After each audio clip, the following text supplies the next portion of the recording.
কোনো এক সকালে এক ব্যক্তির প্রিয় গাধাটা রাস্তায় চলার সময় খাদে পড়ে গেল।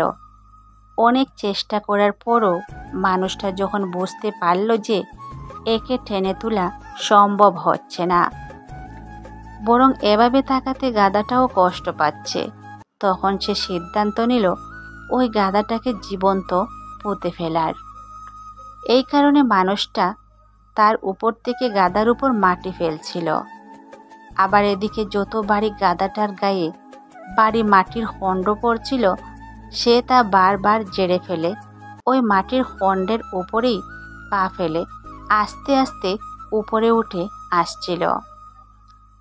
এভাবে করে গা থেকে মাটি জেরে তাতে বর করে উপরে উঠতে উঠতে দুপুরের মাঝেই সেই গাধাকে সবুজ ঘাসের উপর চড়ে বেড়াতে দেখা গেল।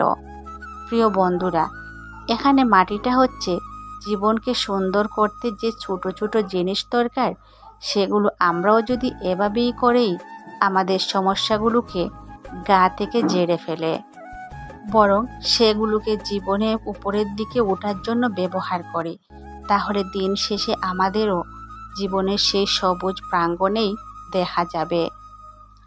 এক দরিদ্র ছেলে লেখাপড়ার খরচ জোগাতে মানুষের দ্বারে দ্বারে গিয়ে হকারি করত।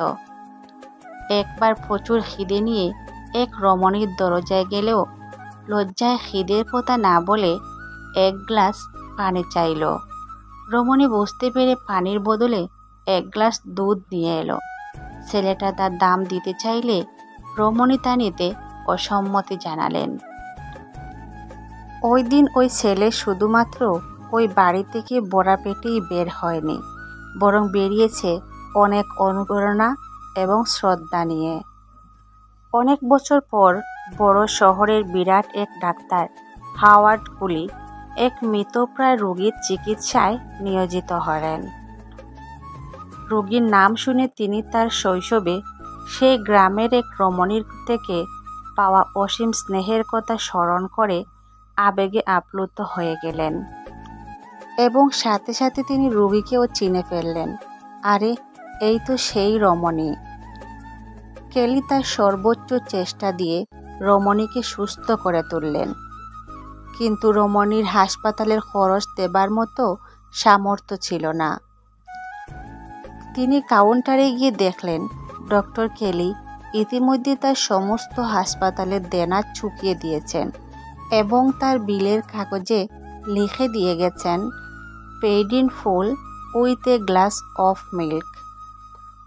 এই গল্প থেকে আমরা এটাই শিখতে পারি, আমরা জীবনে যাই করি না কেন সব কিছুরই প্রতিদান আমাদের জন্য অপেক্ষা করছে, হোক না একটু দেরি। এই রমণীকে কখনো ভেবেছিলেন যে সে এভাবে এত বছর পর তার প্রতিদান পাবেন? আমাকে ছাড়াও জীবন চলে, আমি কারো জীবনে এতটাও বিশেষ কিছু হতে পারিনি যে আমার টাকা না থাকায় কারো জীবন শূন্য শূন্য লাগবে। আমি খুব সস্তা একজন মানুষ, আমাকে কেউ জীবন থেকে হারালেও তার কোনো আফসোস হবে না।